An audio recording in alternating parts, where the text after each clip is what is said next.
जय हिंद दोस्तों। इस वीडियो में हम क्लास 10th का चैप्टर नंबर 1 जो वास्तविक संख्याएं हैं उसका एक्सरसाइज 1.1 मतलब कि प्रश्नावली 1.1 के बारे में समझेंगे। लेकिन देखिए, प्रश्नावली 1.1 ऐसे ही नहीं समझ में आएगा, उसके बारे में संख्याएं के बारे में पढ़ना पड़ेगा, जैसे वास्तविक संख्याओं के बारे में। और एक प्रमेय है यूक्लिड विभाजन प्रमेय का, उसको भी पढ़ना पड़ेगा, तब वह समझ में आएगा।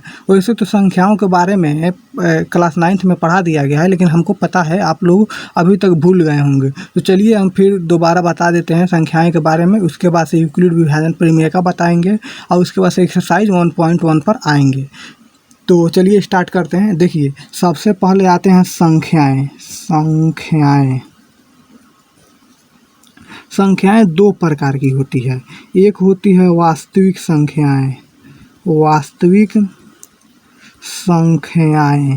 जिसको इंग्लिश में रियल नंबर कहते हैं, रियल नंबर, यही पहले चैप्टर का नाम है। और दूसरा होता है काल्पनिक संख्याएं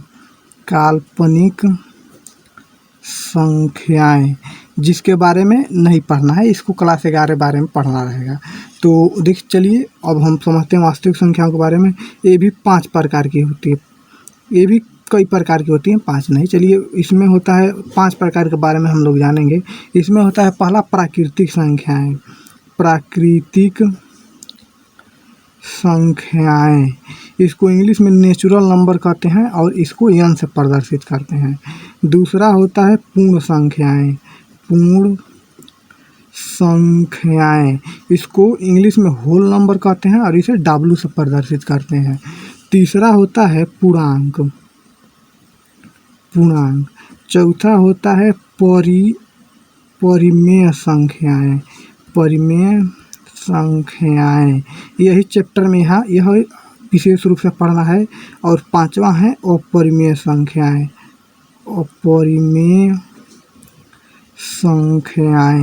इन्हीं लोग को विशेष रूप से पढ़ना है। तो चलिए हम पहले एक एक के बारे में समझ लेते हैं। पहले आते हैं प्राकृतिक संख्याएं पर। प्राकृतिक संख्याएं देखिए, जो गिनती के काम आते हैं, जो मतलब गणने के काम आते हैं, जो गिनती के हैं, उसे हम प्राकृतिक संख्याएं कहते हैं। जैसे 1 2 3 4 5 6 7 ऐसे ऐसे चलता रहेगा। और दूसरे पर आते हैं पूर्ण संख्याएं। देखिए क्या है, 0 और प्लस प्राकृतिक संख्याएं। यह प्राकृतिक संख्या में यदि 0 को जोड़ दिया जाएगा तो ये पूर्ण संख्याएं होगा। इसमें क्या होगा, 0 से शुरू होगा और 1 2 3 4 5 ऐसे चलता रहेगा। ठीक, अब तीसरे नंबर पर आते हैं पूर्णांक। देखिए पूर्णांक में क्या है, ये तो सब रहेगा 0 1 2 3 4 5, ये तो सब रहेगा ही। लेकिन इसमें क्या होगा, -1 भी आ जाएगा, -1 -2 -3 -4 ये सब आ जाएंगे। तो जैसे माइनस में नहीं होता है कि कहीं से बैंक से लोन लिया गया या किसी से उधार लिया गया, मान लीजिए हमें 10 रुपया कहीं से उधार लिए, तो क्या हो जाएगा, 10 रुपया माइनस में हम आ जाएंगे। ये हो गया। चौथा के बारे में हम लोग समझते हैं अपरिमेय संख्याएं, नहीं पहले परिमेय संख्याएं।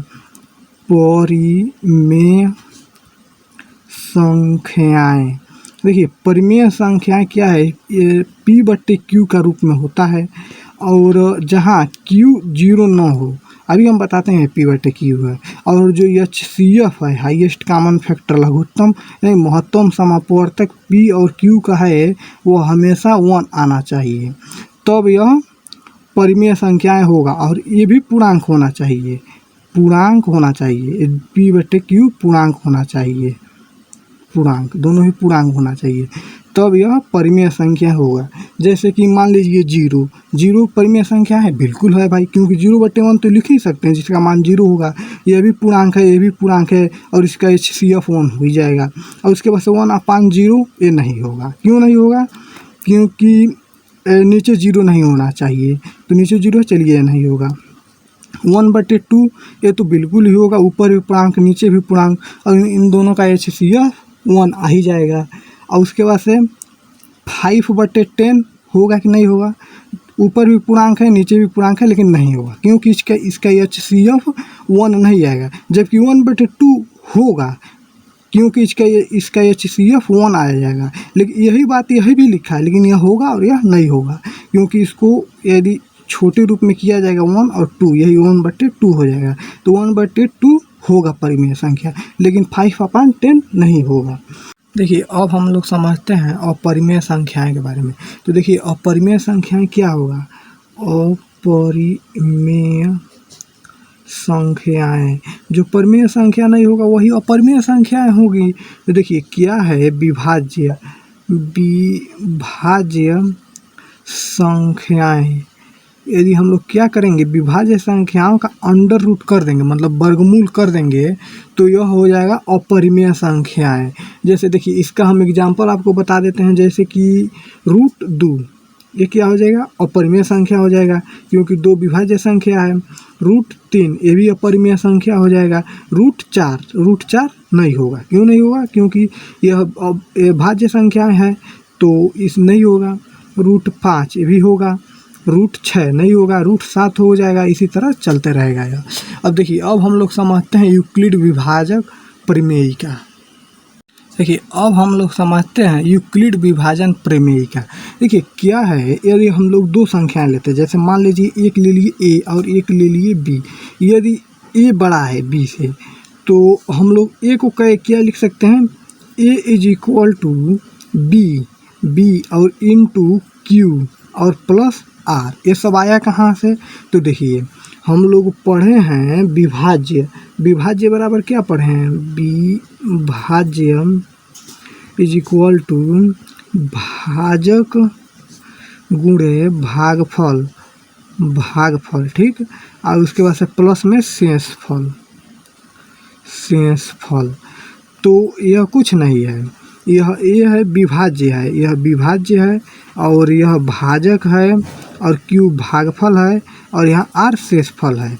जैसे कि हम लोग लिख सकते हैं, इसको ऐसे लिख ही देते हैं, यदि a में भाग देना है b से तो b और इसमें क्या आ जाएगा, हम लोग मान लेते हैं भागफल q आ जाएगा और एक बात और मान लेते हैं शेषफल r आ जाएगा। r मतलब होता है, इंग्लिश में इसे बोलते हैं शेषफल को रिमाइंडर, इसीलिए इसको r से प्रदर्शित कर रहे हैं। और q को भागफल को इंग्लिश में बोलते हैं क्यूसेंट, तो इसीलिए इसको q से प्रदर्शित कर रहे हैं, बाकी और कुछ नहीं है। तो यही यूक्लिड विभाजन प्रमेय का कहता है कि यदि 2 संख्याएं हम लोग लेते हैं तो जो बड़ा वाला संख्या होता है उसको हम लोग विभाज्य कहेंगे और विभाज्य को ऐसे लिख सकते हैं, भाजक गुणे भागफल और प्लस शेषफल, और कुछ भी नहीं है यूक्लिड विभाजन प्रमेय का। और देखिए यह तो यहाँ लिख दिया गया a = bq + r। और अब आप ही बताइए, जो r होगा वो हमेशा b से क्या होगा, छोटा होगा। जो r होगा ये हमेशा b से छोटा होगा, क्यों छोटा होगा, और 0 या 0 से बड़ा होगा। देखिए r b से क्यों छोटा होगा, यदि हम लोग मान लीजिए हम लोग b के जगह पर ले लिए 2, भाजक के जगह पर, विभाज्य के जगह भाजक के जगह पर हम लोग 2 ले लिए और उसके बाद से इसमें हम मान लीजिए कि 9 ले लिए विभाज्य। तो इसको हम लोग मान लीजिए ये तो ऐसे 4 बार में जाएगा, लेकिन हम लोग 3 बार में ले जाते हैं इसको, तो यहाँ हो जाएगा 6 -6, तो यहाँ आएगा 3। तो ये बताइए ऐसे पॉसिबल नहीं ना है, ऐसे कैसे पॉसिबल है कि यहाँ इससे बड़ा आ जाएगा, यही कहा जा रहा है। तो इसको हम लोग इसको 4 बार में ले जाना पड़ेगा और यहाँ 8 आ जाएगा, तो यहाँ 1 हो जाएगा। मतलब कहने का मतलब यह कि यह हमेशा इससे छोटा होगा, शेषफल हमेशा छोटा होगा। शेषफल यहाँ r से दिखाया जा रहा है, ये हमेशा विभाज्य से छोटा ही होगा, बस यही है। और इस तरह लिख दिया जाता है। यूक्लिड विभाजन प्रमेय को ऐसे ही लिखने के बारे में बता दिए हैं। चलिए हम एक एग्जाम्पल के थ्रू समझा देते हैं यूक्लिड विभाजन प्रमेय का। देखिए मान लीजिए हम लोग एक संख्या ले लिए 3 और एक संख्या ले लिए 2, तो ये तो सब लोग जानते हैं कि 3 बड़ा होगा 2 से, तो 3 को हम लोग मान लेते हैं a और 2 को हम लोग मान लेते हैं b। तो इसे कैसे लिखा जा सकता है, तो ऐसे लिखा जाएगा a = b की जगह पर क्या है b क्यों लिखा जाता है, b की जगह पर 2 है तो 2 और इंटू, अब q की जगह पर क्या लिखा जाएगा, तो देखिए हम बता देते हैं, 2 से हम लोग को भाग देना है 3 में, तो यहाँ पर क्या आ जाएगा, एक बार में जाएगा और यहाँ पर शेषफल क्या आ जाएगा 1, ये आर हो जाएगा और यह क्यू हो जाएगा। तो बी, ये क्यू की जगह पर 1 हो जाएगा, तो क्यू की जगह पर क्या लिख दिए हम 1 और प्लस शेषफल क्या हो जाएगा 1, यहाँ 3 इज इक्वल टू हो जाएगा। फार्मूला है यह A is equal to B Q plus R. तो 3 को ऐसे ही लिख सकते हैं, इसको एक बार देख लीजिए सही है कि नहीं। तो यहाँ 2 और इंटू 1 क्या हो जाएगा 2 और प्लस 1, तो यह 3 हो जाएगा, इसके बराबर आ ही गया। तो यही यूक्लिड विभाजन प्रमेय का कुछ नहीं है, बस इस तरह के लिखने के बारे में समझाता है। ये अब हम थोड़ा सा बुक में देख लेते हैं। देखिए बुक में यह पहला पार्ट है वास्तविक संख्या है, इसमें भूमिका उनका दिया है। देखिए बुक तो हमारे पास है नहीं, तो हम क्या किए हैं, वो जो बुक का पीडीएफ है वो हम डाउनलोड किए हैं। ऐसे ही बुक में लिखा हुआ, टेंशन लेने की जरूरत नहीं है। और 2020-21 का है। यदि आप लोग के पास भी बुक नहीं होगा तो बताइएगा, हम बता देंगे कहाँ से किस तरह डाउनलोड करना है। देखिए इसमें क्या लिखा है, यही है यूक्लिड विभाजन प्रमेय 1.1 है। तो ये हम समझा ही दिए हैं, आप लोग एक बार इसको पढ़ लीजिएगा। और हम लोग नीचे आते हैं उदाहरण में, ये उदाहरण है यह देख लीजिएगा आप लोग एक बार। और नीचे आते हैं हम लोग प्रश्नावली की तरफ, तो यह सब उदाहरण है अभी। और नीचे आते हैं, देखिए यह प्रश्नावली है 1.1, इसमें कुल 5 प्रश्न दिया हुआ है। तो इसका मन करे तो आप लोग सर्टिफिकेट ले लीजिए, यदि बुक हो तो ठीक ही बात है आप लोग के पास। तो इसका स्क्रीनशॉट ले लीजिए और हम अब प्रश्नावली इसको सॉल्व कराने चल रहे हैं। देखिए अब हम लोग आ जाते हैं सीधे प्रश्नावली 1 पर। देखिए प्रश्नावली 1 का पहला क्वेश्चन है, निम्नलिखित संख्याओं का HCF ज्ञात करने के लिए यूक्लिड विभाजन एल्गोरिथम का प्रयोग कीजिए। और देखिए पहले में का पहला ही क्वेश्चन दिया है 135 और 225। अब इसको हम लोग क्या करते हैं, सॉल्व करते हैं। देखिए हल यहाँ पर देखिए क्या है, जो 225 है वो बड़ा है 135 से, 225 और 135, तो यह हो गया बड़ा। तो अब यहाँ क्या लिखेंगे, यूक्लिड विभाजन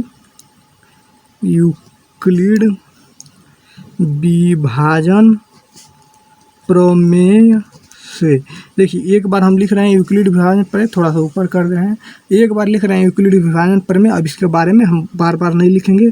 यह क्या है, A is equal to B Q plus R, विभाज्य बराबर भाजक गुणे भागफल प्लस शेषफल। विभाज्य की जगह पर हम लोग क्या लिखे हैं 225 इज इक्वल टू, और भाजक क्या है 135 इंटू, अब भागफल क्या आएगा, इसके लिए क्या करना पड़ेगा, भाग देना पड़ेगा यहाँ। तो इसको एग्जाम में भी इसको भाग देकर दिखा दीजिएगा, तभी एग्जामिनर समझ जाएगा कि हाँ ये भाग दिया है। 135 और 225 यहाँ भाग देंगे, तो देखिए भागफल कितने बार में भाग जाएगा, एक बार में जाएगा, ठीक। और उसके बाद से यहाँ 135 इसमें घटा दिया जाए। भाग देना आप लोग को आना चाहिए, इसमें कहीं कोई दिक्कत नहीं होना चाहिए। और यहाँ 12 हो गया, 12 में से 3 गया 9 हो जाएगा, और उसके बाद से यहाँ तो 0 ही हो जाएगा, ठीक 90। अब देखिए भागफल क्या आया 1, 135 गुणे 1 और प्लस शेषफल की जगह पर क्या हम लोग लिखेंगे 90, ठीक। अब ऐसे तो हम लोग लिखने के लिए उतना अच्छा नहीं लग रहा है, तो हम लोग क्या करते हैं, इसको लिख लेते हैं चरण 1, यह पहला स्टेप हो गया। अब हम लोग क्या करेंगे, जो यह आया है भागफल चूँकि 0 नहीं आया, अब हम लोग विभाज्य की जगह पर 135 लेंगे और भाजक की जगह पर 90 लेंगे चरण 2 में, उसको लिख देंगे चरण 2। 135 को अब यहाँ ले आएंगे, विभाज्य की जगह पर मान लेंगे और इज इक्वल टू लिखेंगे 90 और इंटू, अब यहाँ तो भागफल लिखना है तो इसमें भाग देकर देख लिया जाए। इसमें फिर हम लोग भाग देंगे, तो अब यहाँ पर 135 से भाग देंगे, जो यहाँ का रहेगा वो यहाँ अब आ जाएगा, ठीक। तो अब 135 में भाग देंगे तो कितने बार में जाएगा, एक बार में जाएगा, और यहाँ क्या हो जाएगा 90, ठीक। इसको घटाएंगे तो यहाँ हो जाएगा 5, और यहाँ 12 में से न गया तो 13 में से न गया तो हो गया 4, ठीक 45। तो अब इसमें क्या है, भागफल आ गया 1 और शेषफल कितना आया 45, ठीक। अभी यहाँ 0 नहीं आया, ऐसे तब तक करते रहेंगे जब तक कि शेषफल 0 न आ जाए। तो ठीक, अब क्या करेंगे, एक और चरण लेंगे। तो इस चरण में क्या करेंगे, 90 को विभाज्य मानेंगे, एक की जगह पर 90 को लेंगे। तो अब हो जाएगा चरण 3, इसमें होगा 90 इज इक्वल टू 45 गुण है, ठीक। अब इसमें भाग देकर देख लेते हैं। 45 और यहाँ हम लोग लिख देते हैं 90। तो इस कितने बार में भाग जाएगा? ये तो 2 बार में चला जाएगा, ठीक। और यहाँ 90 हो ही जाएगा, 45 दूनी 90 और यहाँ भागफल हो गया 0, ठीक। तो अब हम लोग लिख दिए 45 गुणे 2, भागफल यहाँ लिख दिए और प्लस शेषफल हो गया 0। अब देखिए जहाँ 0 होगा उसके पहले जिससे भाग दिया गया रहेगा, मतलब इससे भाग दिया गया है, यही होगा HCF, महत्तम समापवर्तक। तो HCF क्या है? HCF ऑफ 135 और 225 का 45 हो जाएगा HCF। यही हो जाएगा आपका आंसर। इसमें अगर उतना अच्छे से नहीं समझ में आया है तो हम दूसरा क्वेश्चन के बारे में देखते हैं। देखिए इसमें का दूसरा है 196 और 38,220। तो देखिए यहाँ क्या हो जाएगा, यहाँ पर हल में लिख देंगे, यहाँ पर 38,200 जो 20 है वो बड़ा होगा 196 से। तो यूक्लिड विभाजन प्रमेय से लिखेंगे, यूक्लिड विभाजन प्रमेय से। यूक्लिड विभाजन प्रमेय से क्या होगा, ये जो 38,220 है इसको लिख देंगे ऐसे 196 गुणा। अब गुणा में क्या आ जाएगा, यहाँ भागफल लिखा जाता है तो इसको हम लोग भाग देकर देखना पड़ेगा ना। तो 196 यहाँ इसको सामने ही करना है एग्जाम में, 196 और यहाँ हो जाएगा 38,220। अब देखिए इसमें 3 अंक है तो इसमें 3 अंक लेंगे। देखिए कितने बार में भाग जाएगा, 2 बार में तो नहीं जा पाएगा, तो एक ही बार में इसमें भाग जाएगा। तो यहाँ लिख देंगे 196 और इसमें से घटा देंगे। तो 12 में से 6 गया 6 और यहाँ हो जाएगा 7, यहाँ से 1 लेंगे, 17 में से 9 गया 8 हो जाएगा। और उसके बाद से यहाँ बचा है 2, 2 में से 1 गया 1, 186 हो गया। देखिए अब हम लोग क्या करेंगे, इसको यहाँ पर लाएंगे 2 को, ठीक। 2 को यहाँ पर लाएंगे और उसके बाद से फिर इसमें भाग देकर देखेंगे कितने बार में जाएगा। तो यह लगभग 2000 के करीब में है और ये 200 के करीब में है। तो 9 बार में भाग देकर ट्राई कर लेते हैं। 9 बार में क्या होगा, 6 9 54 4 और 5 हासिल में आ जाएगा, और 9 9 81 और 5 86 6 हासिल में 8 आ जाएगा इस बार 8, और उसके बाद से 9 1 9 और 8 17, ठीक। अब इसमें से इसको घटा देंगे तो यहाँ से 1 हासिल लेगा, इसको 12 में से 4 गया, यहाँ 8 हो जाएगा, यहाँ हो गया 5, तो यहाँ 15 में से 6 जाएगा तो 9 हो जाएगा, और यहाँ हो जाएगा 7, ये तो ख़त्म हो जाएगा, यहाँ हो जाएगा 98। अब हम लोग क्या करेंगे, इस 0 को नीचे लेंगे, ठीक। अब यह है 1000 के करीब में है और यह 200 के करीब में है। तो कितने बार में जाएगा, 5 बार में जाना चाहिए, ठीक। 5 बार में भाग देकर देखेंगे, थोड़ा सा इधर कर लेते हैं और थोड़ा सा ऊपर कर लेते हैं, ठीक। तो 5 बार में भाग देंगे तो 6 5 30 और उसके बाद से हो जाएगा 9 5 45 और 3 48 और हाथ 4 आ गया, और उसके बाद से 5 एकम 5 और 4 9, तो यहाँ ख़त्म हो जाएगा, ठीक।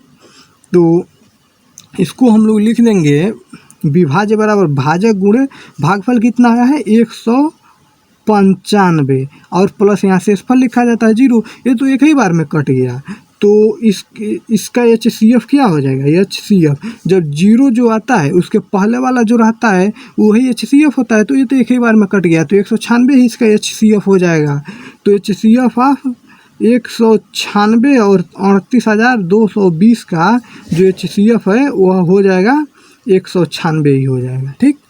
अब देखिए पहले क्वेश्चन में का जो तीसरा पार्ट है वो दिया है 867 और 255।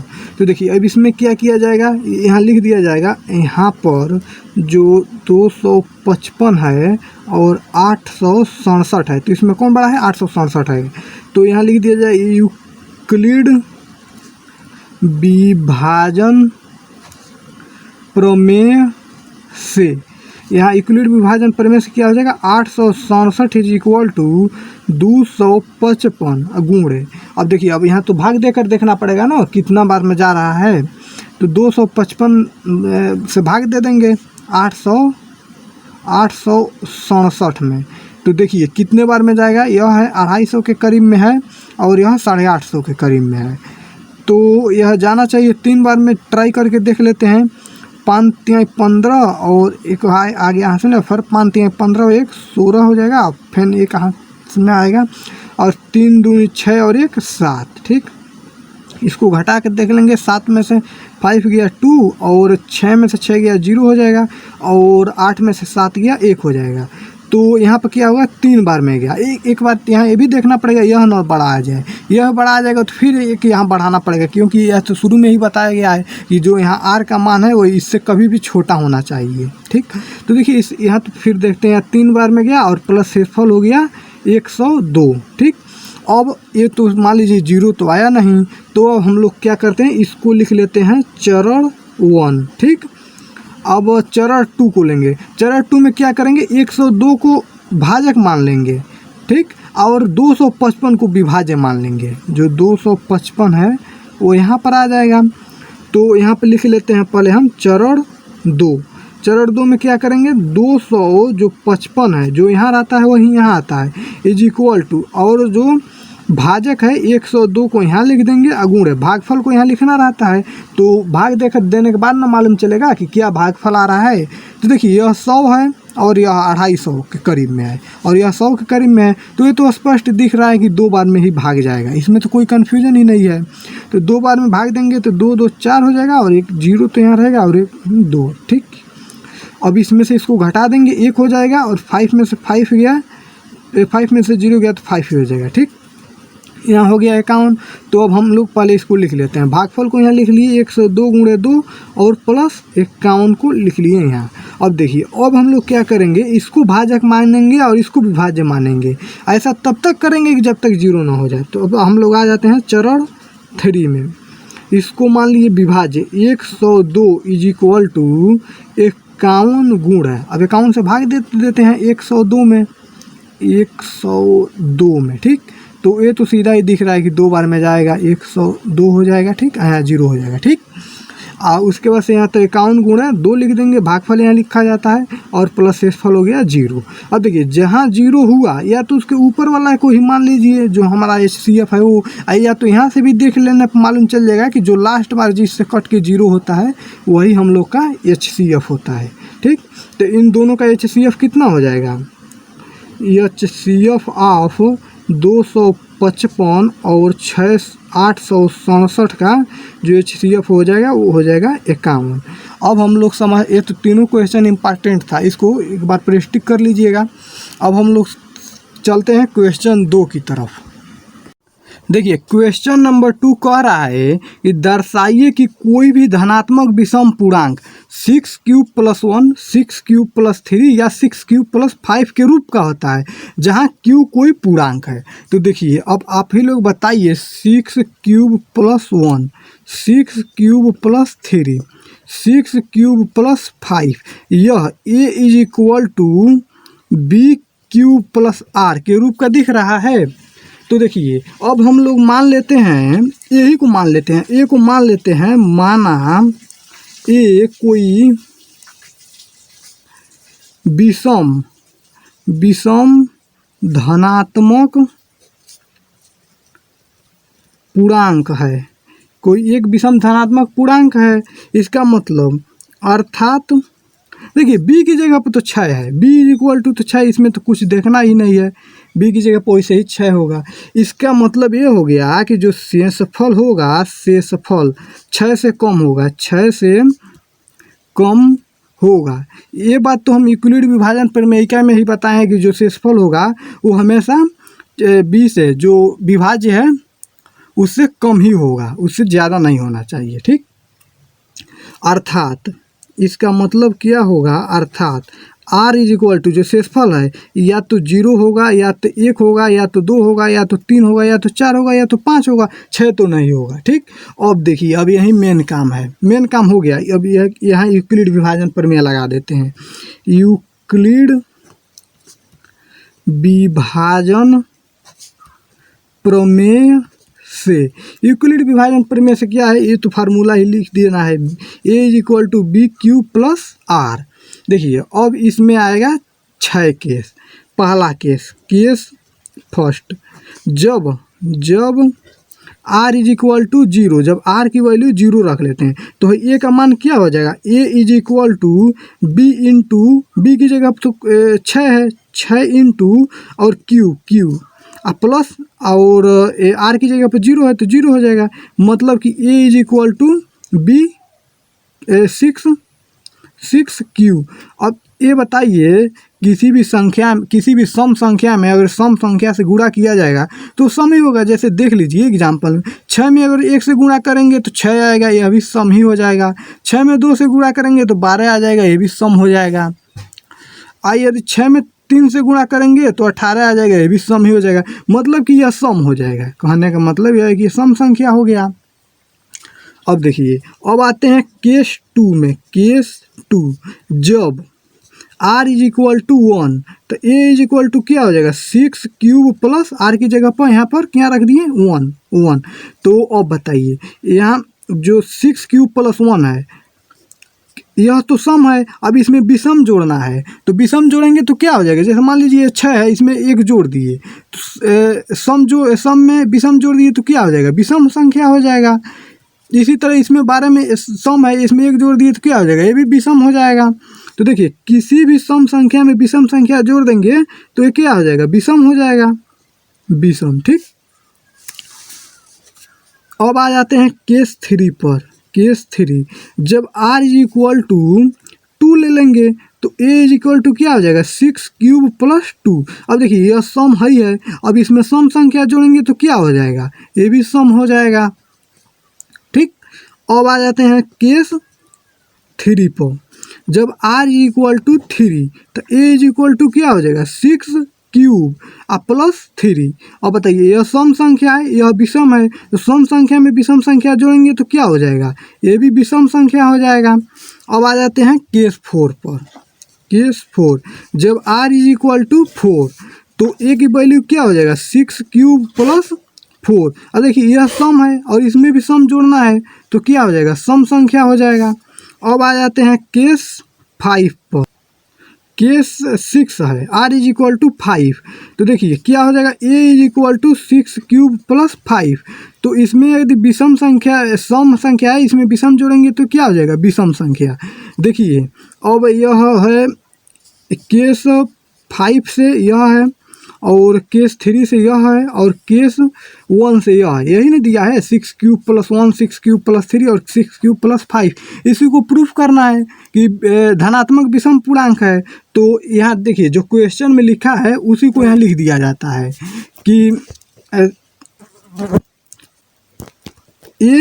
ए हो गया, ये धनात्मक विषम पूर्णांक आ रहा है, धनात्मक विषम पूर्णांक है, मतलब कि यही सब पूर्णांक है। तो क्या हो जाएगा 6 क्यूब प्लस 5 आप लोग लिख दीजिए, चाहे हम भी लिख दे रहे हैं 6 cube plus 1, 6 cube plus 3, 6 cube plus 5 विषम धनात्मक पूर्णांक है, विषम धनात्मक पूर्णांक है।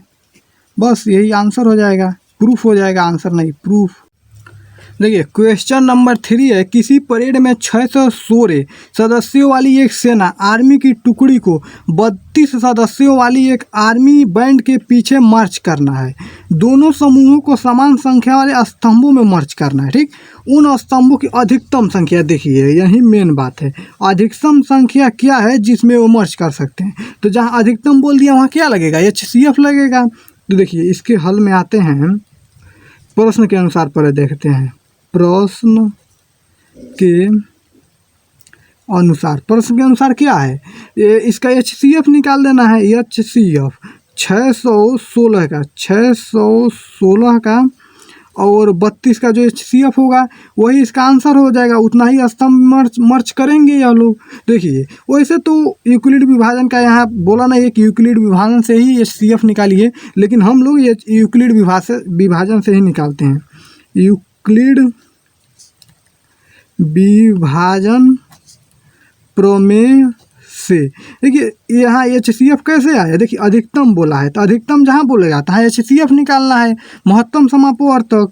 यदि यहाँ न्यूनतम बोलेगा तो LCM निकालना है, लघुत्तम समापवर्तक। तो फिलहाल यहाँ क्या बोला है, अधिकतम संख्या क्या है, तो अधिकतम संख्या के लिए क्या प्रयोग करेंगे, महत्तम समापवर्तक HCF। देखिए यहाँ पर क्या हो जाएगा, यूक्लिड विभाजन प्रमेय से। देखिए क्या है 616 है और 32 है, तो 616 बड़ा है तो इसको हम लोग ये मान लेते हैं, देखिए इसमें चरण 1 में आ जाते हैं। चरण 1 616 को कैसे लिखेंगे, 616 को ऐसे लिख देंगे 32 गुणा, अब देखिए यहाँ पर क्या कर रहे हैं, करेंगे भाग देंगे, ऐसे तो लिखेंगे ही नहीं, तो 32 से भाग दे देंगे 616 में, तो कितने बार में जाएगा, पहले तो एक बार में जाएगा, यहाँ हो जाएगा 32 और 11 में से 2 गया 9 और यहाँ हो जाएगा 5 में से 3 गया तो 2 हो जाएगा और फिर यहाँ से 6 आ जाएगा। अब कितने बार में जाएगा, तो इसमें क्या होगा 9 बार में जाएगा। 9 बार में क्या हो जाएगा, 9 दूनी 18 के 88 एक बच लग रहा है और उसके से 9 3 27 1 28, ठीक। अब इसको इसमें से घटा देंगे तो 16 में से 8 गया तो यहाँ हो जाएगा 8 और यहाँ 8 में से 8 जाएगा 0 हो जाएगा और यहाँ भी 0 हो जाएगा, ठीक। तो इससे तो कोई मतलब है नहीं, तो पहला क्या हो जाएगा 32 गुणे 19 और प्लस शेषफल कितना है 8, ठीक। अब इसमें तो 0 आया नहीं, तो अब हम इसके लिए क्या करेंगे, चरण 2 का प्रयोग करेंगे।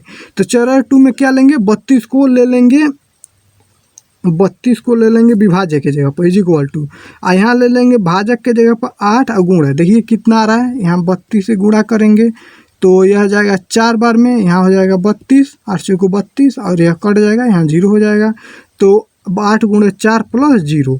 देखिए जो यहाँ आता है यही HCF होता है, बताया है ना, जो जिससे लास्ट बार जो लास्ट विभाज्य होता है वही, जो लास्ट भाजक होता है वही HCF होता है।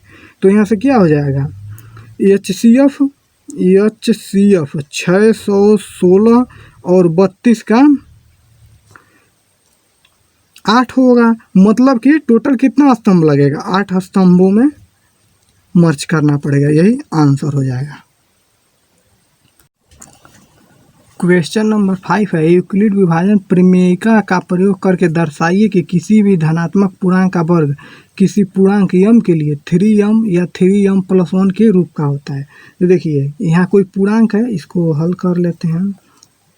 मान लेते हैं, माना कोई पूर्णांक हम ले लेते हैं a के लिए, तो मान लीजिए 3 तक दिया है, तो यहाँ क्या हो जाएगा, यहाँ b = 3 हो जाएगा। तो देखिए इसका मतलब जो रिमाइंडर है r की वैल्यू 3 से 1 कम होता है, तो 0 1 2 तक हो जाएगा। अब देखिए अब यहाँ यूक्लिड विभाजन प्रमेयिका लगा देते हैं, यूक्लिड विभाजन प्रमेय से, यूक्लिड विभाजन प्रमेय से क्या हो जाएगा, केस 1, इसको हम पहले ही बता दिए हैं इसीलिए इसको जल्दी बता देते हैं। जब r = 0, तो r = 0 यूक्लिड विभाजन प्रमेय होता है a = bq + r, ठीक। तो r जब 0 है तो a = क्या हो जाएगा, bq + 0, तो bq तो हो गया, तो bq की जगह पर क्या है, a = 3m + 0, तो a = क्या हो जाएगा 3m। अब इसका वर्ग भी तो करना पड़ेगा, यहाँ बोला है कहीं कि हाँ वर्ग की धनात्मक पूर्णांक का वर्ग, तो वर्ग करने पर क्या होगा, वर्ग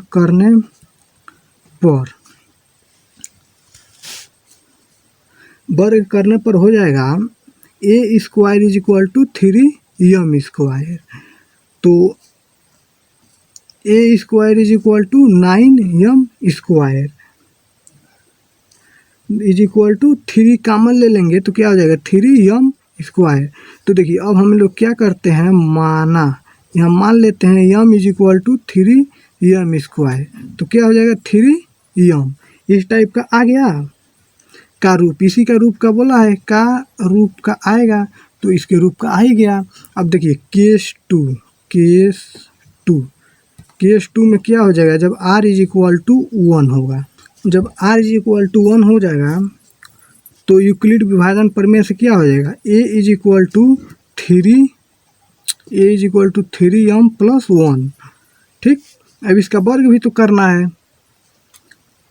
वर्ग करने पर तो 3m+1 का स्क्वायर, इधर a का स्क्वायर, तो a का स्क्वायर = हो जाएगा a + b का होल स्क्वायर क्या होता है, a + b का whole square = a² + 2ab plus B square. तो यहाँ से हो जाएगा 3m का whole square plus 2 into 3m into 1 plus 1 का स्क्वायर।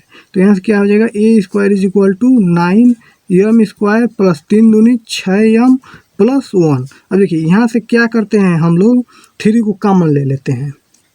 तो क्या हो जाएगा 3 यहाँ से कॉमन ले लिए तो 3m स्क्वायर प्लस 2m और ये हो जाएगा प्लस 1। अब हम लोग क्या करते हैं यहाँ पर 3m स्क्वायर प्लस 2m को मान लेते हैं, इसको मान लेते हैं कैपिटल M, तो is equal to 3m plus 1। इसी के रूप का बोला है, का रूप हो ही गया का रूप। इसको हम लोग इक्वेशन 2 मान लेते हैं और एक जो उधर था इसको लाए थे इसको हम लोग इक्वेशन 1 मान लेते हैं। अब देखिए केस 3 में आते हैं।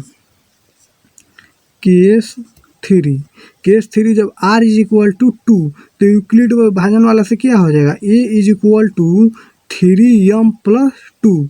इसका वर्ग करने पर a square is equal to 3m plus 2 का whole square is equal to, यहाँ हो जाएगा फार्मूला बता ही दिए हैं 3m का square plus 2 into 3m into 2 और प्लस 2 का स्क्वायर। ठीक, तो यहाँ हो जाएगा 9m स्क्वायर प्लस 3 दूना 6 और एक और है 2 इधर भी है तो 12m प्लस 4। तो 4 को हम लोग ऐसे नहीं लिखते हैं, 9m square plus 12m plus 3 plus 1 लिख लेते हैं। अब इसमें से क्या होगा 3 को कॉमन ले लेते हैं, 3 कॉमन तो m square 3m square plus 4m plus 1 और प्लस 1। अब यहाँ देखिए क्या कर लेते हैं, let 3m square plus 4m plus 1 is equal to, इसको हम मान लेते हैं कैपिटल M। तो यहाँ क्या हो जाएगा 3 कैपिटल M प्लस 1 का रूप हो जाएगा, के रूप का हो गया। बस इसको हम मान लेते हैं समीकरण 3 और यही प्रूफ करना था कि m 3m के रूप का होता है। अब हम लोग नीचे लिख देंगे समीकरण 1, 2 और 3 से स्पष्ट है कि यह m 3m प्लस 1 3m के रूप का होता है। यही प्रूफ हो जाएगा, आप लोग लिख लीजिएगा इसको। देखिए क्वेश्चन नंबर 5 है, लास्ट क्वेश्चन है, क्वेश्चन नंबर 4 की तरह ही है। इसमें लिखा है, इसमें दिया है यूक्लिड विभाजन प्रमेय का प्रयोग करके दर्शाइए कि किसी धनात्मक पूर्णांक का धन, ये उसमें स्क्वायर करना था, इसमें क्यू करना है, 9m प्लस 1 या 9m प्लस 8 के रूप का होता है। तो देखिए इस बार हम लोग मान लेंगे, माना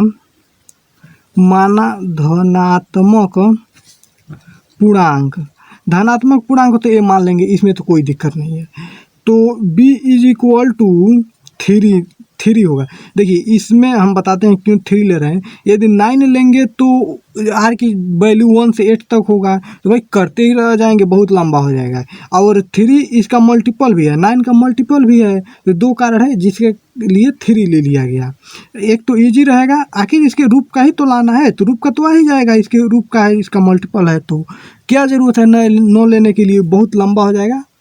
तो b की जगह पर हम लोग 3 मान लेते हैं। मतलब इसका मतलब अर्थात r इज इक्वल टू 0, 1, 2।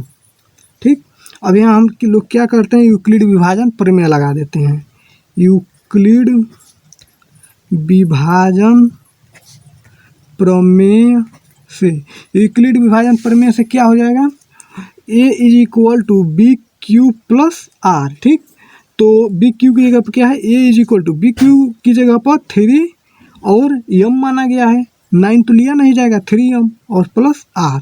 अब देखिए अब इसमें हम लोग लगाते हैं केस 1। ठीक, case 1 r is equal to 0। जब r 0 होगा तो a तो मान लीजिए यही होगा ना, बी क्यू प्लस r, तो r का मान 0 रखना है, तो a is equal to 3m plus 0। अब इसका घन करने पर क्या होगा, एक q इज इक्वल टू 0 तो ख़त्म हो गया, यहाँ 3m ही हो जाएगा, 0 तो ख़त्म हो गया, तो 3m का घन, तो a का cube is equal to 27m का क्यूब। ठीक, इसमें से हम लोग क्या कर लेते हैं, 9 को कॉमन ले लेते हैं, तो क्या हो जाएगा 9m का क्यूब। अब देखिए इसमें क्या होगा, 9m का क्यूब को यम मान लेते हैं तो क्या हो जाएगा, नो यम का रूप का हो गया, का रूप, इसको मान लेते हैं हम लोग इक्वेशन 1। ठीक, अब आएगा केस 2।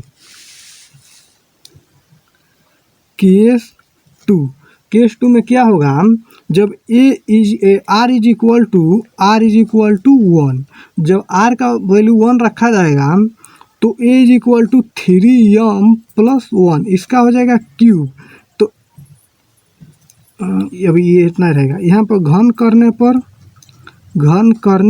पर ए का cube is equal to 3m plus 1 का क्यूब। देखिए फार्मूला क्या होता है, ए प्लस बी का होल क्यूब का फार्मूला होता है A cube plus B cube plus 3 A square B plus 3 A B square. ठीक, अभी इसी फार्मूला में हम लोग रख देंगे तो इधर क्या हो जाएगा, इधर तो ए का क्यूब है इज इक्वल टू 3m का क्यूब प्लस 1 का क्यूब प्लस 3 इंटू ए का क्यूब मतलब इसका क्यूब 3m का स्क्वायर है, क्यूब नहीं है, प्लस 3 इंटू ए 3m इसको रखेंगे और बी की जगह पर 1 रख देंगे इसका स्क्वायर। ठीक, अब ए इज इक्वल टू क्या हो जाएगा, यहाँ हो जाएगा 27m का क्यूब प्लस 1 यहाँ से हो जाएगा, उसके बाद से यहाँ से हो जाएगा 3 3 9 और इसमें 3 का गुणा है तो क्या हो जाएगा 27m स्क्वायर और प्लस यहाँ 3 3 9m। देखिए यह बिना यम का है, एक कांस्टेंट है, इसको इधर कर लेते हैं। ए का cube is equal to 27m का क्यूब प्लस 27m का स्क्वायर प्लस 9m प्लस 1 को इधर कर लिए। अब देखिए इसमें से हम लोग क्या कर लेते हैं, 9 को कॉमन ले लेते हैं। ठीक, तो यहाँ क्या हो जाएगा 3m स्क्वायर प्लस 3m यहाँ क्यूब यहाँ स्क्वायर प्लस 3m प्लस 1, इसी को तो हम लोग मान लेते हैं यम।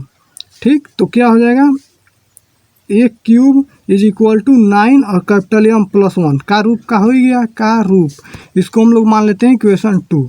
अब आ जाते हैं केस 3 में। केस 3, जब r इज इक्वल टू 2, तो जब r का वैल्यू 2 होगा तो क्या हो जाएगा, a is equal to 3m plus 2 का हो। ठीक, उसके बाद से घन करने पर देखिए यहाँ से क्या होगा, घन करने पर a का cube is equal to 3m plus 2 का क्यूब, तो यहाँ हो जाएगा a का cube is equal to 3m का क्यूब प्लस 2 का क्यूब प्लस 3 इंटू 3m का स्क्वायर इंटू 2 और प्लस 3 इंटू 3m इंटू 2 का स्क्वायर। यहाँ से a का cube is equal to 27m का क्यूब हो जाएगा प्लस यहाँ पर 8 हो जाएगा, फिर यहाँ पर हो जाएगा 3 और 2 6 और 3 और इसको निकाल देंगे तो 6 इंटू 9m का स्क्वायर प्लस यहाँ से हो जाएगा 3 3 9 और 2 का इंटू 2 दोनों 4 और m लिख लेंगे।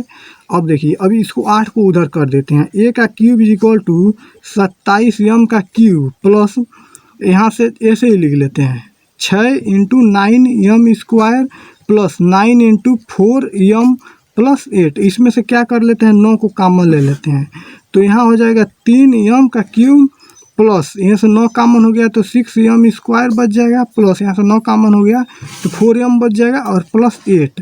ठीक, अब यहाँ से इसी को तो हम मान लेते हैं कैपिटल m। ठीक, तो क्या हो जाएगा 9m प्लस 8 का रूप का हो ही गया, तो यहाँ से लिख देंगे समीकरण 1 2 3 से स्पष्ट है वही लिख लेंगे जो क्वेश्चन में दिया था। क्वेश्चन में क्या दिया था, 9m प्लस 1 और 9m प्लस 8 के रूप का है, ये इक्वेशन नंबर 3 में मानना था, यही आंसर हो जाएगा। देखिए अगले वीडियो में हम प्रश्नावली 1.2 के बारे में बता देंगे। तब तक के लिए अभी इस वीडियो को लाइक कर दीजिएगा और अपने दोस्तों के साथ शेयर कर दीजिएगा।